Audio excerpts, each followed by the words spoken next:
से मिलाने वाला होता है।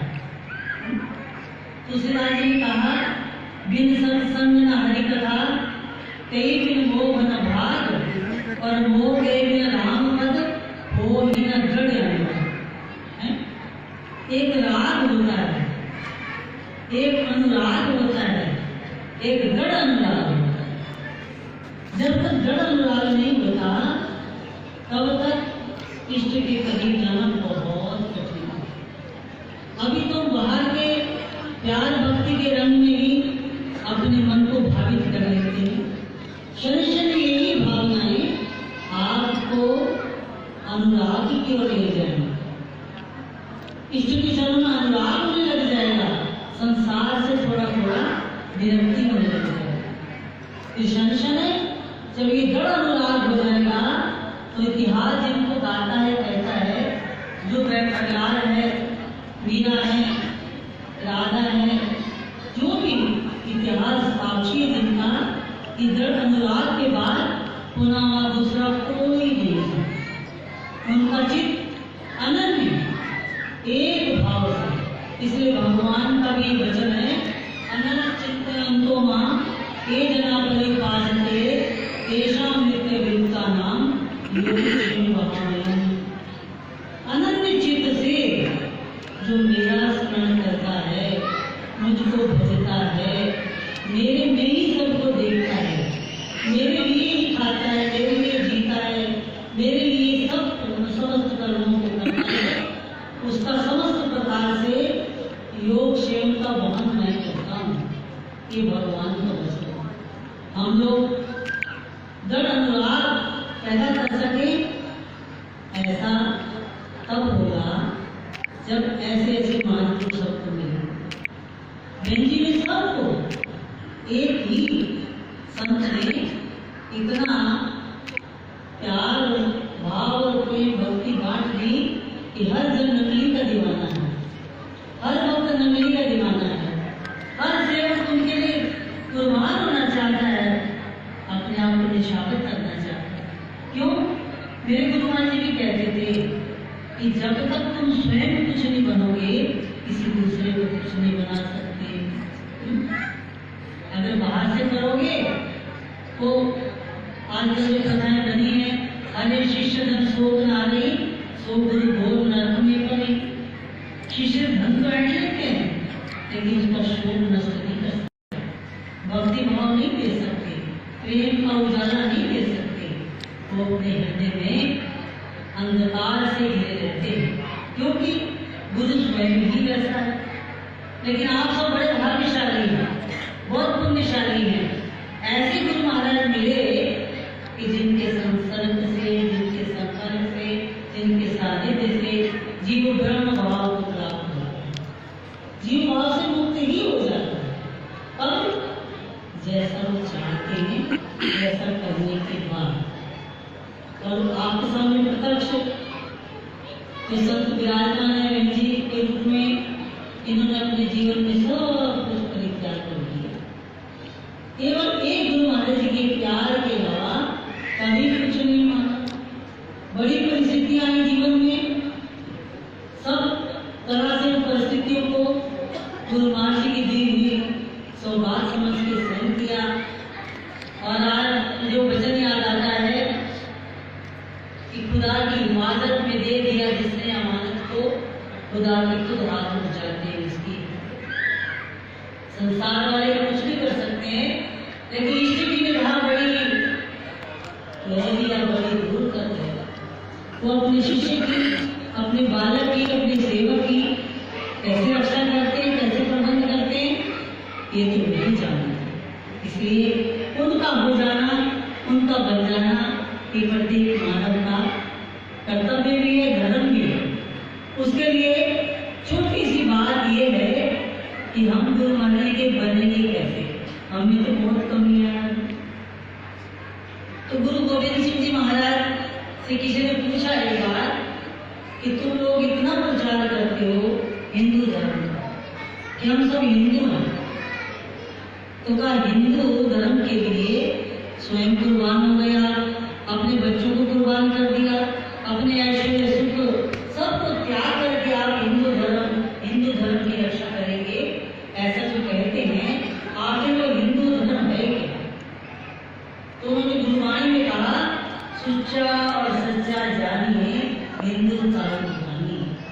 जो सच्चा है और सच्चा है। अंतःकरण से जो शुद्ध है, पवित्र है, सच्चा है, और लोक व्यवहार में तन से भी पवित्र है, मन से भी पवित्र है, बुद्धि में विकारों से रहित है, ऐसा मन ही हिंदू कहलाता है। या यूं कह लो कि सेवक है, शिष्य है, गुरु। अगर ऐसा है तो हम लोग भी गुरु महाराज जी के बन सकें। आज का पावन दिवस महाराज जी के जन्मोत्सव के पर्व का, गुरु महाराज जी की एक एक महिमा, एक एक लीला, एक एक धारण करने योग्य गुणों को उन्होंने दिया। लेकिन विदुर नीति का वचन है, पत्र ले वीरा के बिड़के दोषो बसंत से बिना वो लोको लोकते दिया सूर्य से कोई दूर नहीं। वर्षा नहीं पदती अधि चाहत मुझे मेघ से कोई दूषणम यत् पूर्वम विदर विदना मिलादितम तामजतम काक्षमा। कहा गुरु महाराज जी ने हमारे को देने में कोई कमी नहीं है, सब कुछ दिया, ज्ञान का मार्ग भी दिया, उसका अधिकारी है तो ज्ञान मार्ग से भी समस्त द्वंद्वों से मुक्त होके सुख और आनंद को प्राप्त करो। भक्ति का मार्ग दिया कि भक्ति मार्ग से भी हम लोग अपने लक्ष्य को प्राप्त कर सकते हैं, और कर्म योग का मार्ग भी दिया कि कर्मों के द्वारा तुम समस्त कर्मों को भगवत अर्पण बुद्धि से करोगे तो कर्मों के द्वारा भाव प्राप्त हो सकते हो। जीवन में मन का मुक्त हो जाना, आसक्ति रहित हो जाना, सर्वश्रेष्ठ के अर्पण हो जाना, ये तभी हो सकता है जब हमारा मन, बुद्धि और चित्त शुद्ध हो, पवित्र हो, सुच्चे हो और सच्चे हो। हम बहुत से प्रपंच रचते हैं, प्रपंच ठाकुर को प्रिय नहीं है। प्रपंच ना करके जैसे हैं जैसे उनके आगे से अर्पित हो जाए, उनके बन जाए।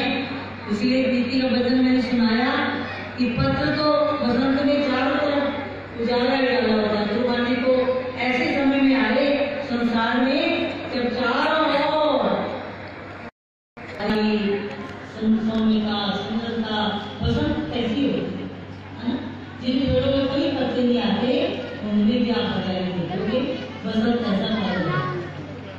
तब बसंत में सब पेड़ों पर पत्ते हैं, लेकिन क्रीम के पेड़ पर कोई पत्ता नहीं आया, इसलिए बसंत का क्या दोष है। बारिश हो रही है, चाकर के मुंह में पानी नहीं लगा, इसलिए मेघ का क्या दोष है। दिन में सूर्य निकला हुआ है और उल्लू को नजर नहीं आता, इसमें सूर्य का क्या दोष है। ये तो हमारे भाग्य का दोष है कि सब कुछ प्राप्त होने पर भी हम भाग्यहीन ना हो, भाग्य ना बने। हम गुरु महाराज के हैं तो गुरु महाराज ने अपने जीवन में यही सिखाया हमको। जो मार्ग भक्ति का है, तो ये जो गुरु का मार्ग है सबसे सरल, सुगम, इस साधन करने का मार्ग है। इसलिए हमारे मार्ग में सहज भाव में, सहज धर्मों के द्वारा हम मुक्ति को प्राप्त हो सकते हैं। इसलिए समर्पित बुद्धि से, समर्पित मन से, समर्पित भावों से हम इष्ट के नजदीक जाएं, उनके करीब रहें, तो ये जीवन सफल हो सकता है। आज यही प्रार्थना करेंगे गुरु भगवान से कि हमको भी ऐसी मन बुद्धि दे दीजिए ताकि आप क्या हो सके, आप करें। क्योंकि संसार में बहुत संसार के बन ही जाएंगे, उसका परिणाम सभी जानते हैं कि बहुत अच्छा नहीं होता। लेकिन आपका बन जाने पर सुख ही सुख है, आनंद ही आनंद है, और ये आनंद आपके चरणों में है।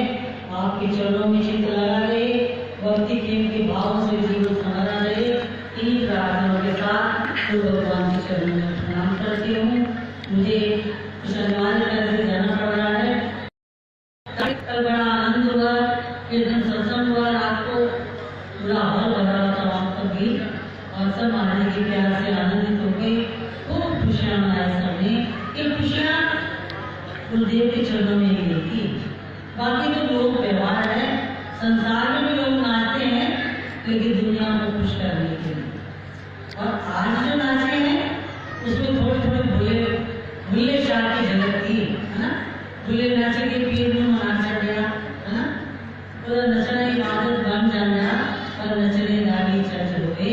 ये नाचना भी उपासना है, अगर इष्ट के लिए है, शुद्ध बुद्ध पड़ी हुई है।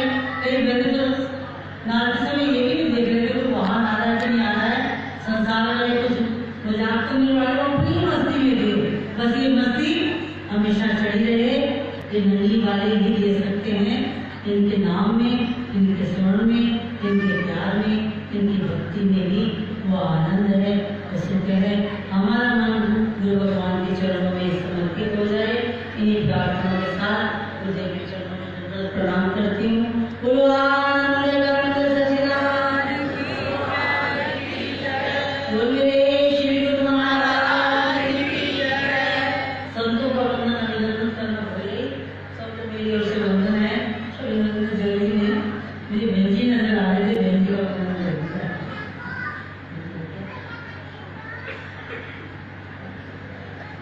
पूज्य महाराज श्री ने अपने सुंदर शब्दों में श्री गुरु महाराज जी की दिव्य शक्तियों का वर्णन किया, बताया राम कहो तो राम है, कृष्ण कहो तो कृष्ण है, नानक कहो तो नानक है, कबीर कहो तो कबीर है। आपका बहुत बहुत धन्यवाद। निवेदन करने जा रहा हूँ लुधियाना आश्रम से हमारे पूज्य स्वामी जी, जिनमें थोड़ा जल्दी जाना होता है, उन महापुरुषों को थोड़ा सा समय के अनुसार पहले टाइम दे रहा हूँ। स्वामी श्री योगानंद जी महाराज जी के चरणों में निवेदन करता हूँ कि वो भी इस पावन अवसर पर अपने भाव श्री सतगुरुदेव भगवान जी के चरण कमलों में रखें। माइक वाले दोनों